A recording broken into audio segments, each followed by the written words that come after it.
Hi, this is Emma, and welcome to Esoteric Detective. On 15th of December 1900 it was reported by passing boats that the Flannan Lighthouse was not in operation. It was not long until the relief lighthouse keeper Joseph Moore was sent to investigate, to make sure all the 3 men that were said to be at the lighthouse were all right. But what he found was the 3 lighthouse keepers had vanished without a trace.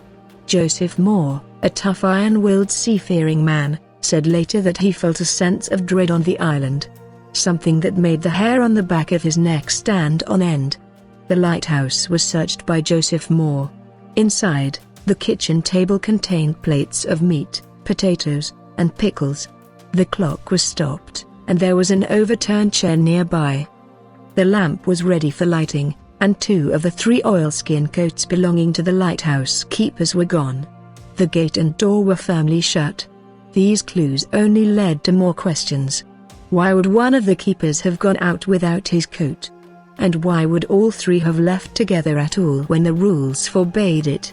Someone needed to man the post at all times, so something extremely unusual must have drawn them out. So extreme as to make them all break ironclad rules that one man at all times must man the lighthouse. In a journal entry by one of the lighthouse keepers, there was a strange clue as to what happened. The journal entry reads, "Severe wines the likes of which I have never seen before in 20 years," was written.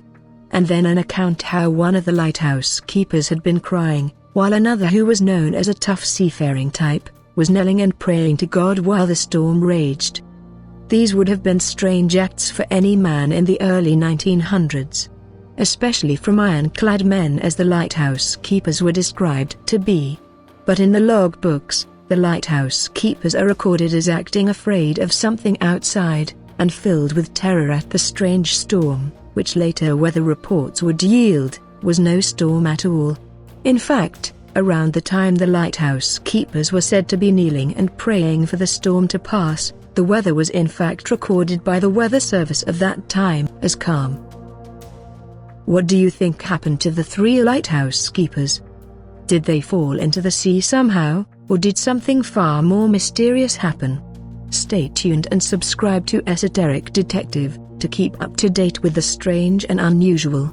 And please give a thumbs up if you liked the video. Until next time, if you see strange weather on the horizon, make sure to stay inside.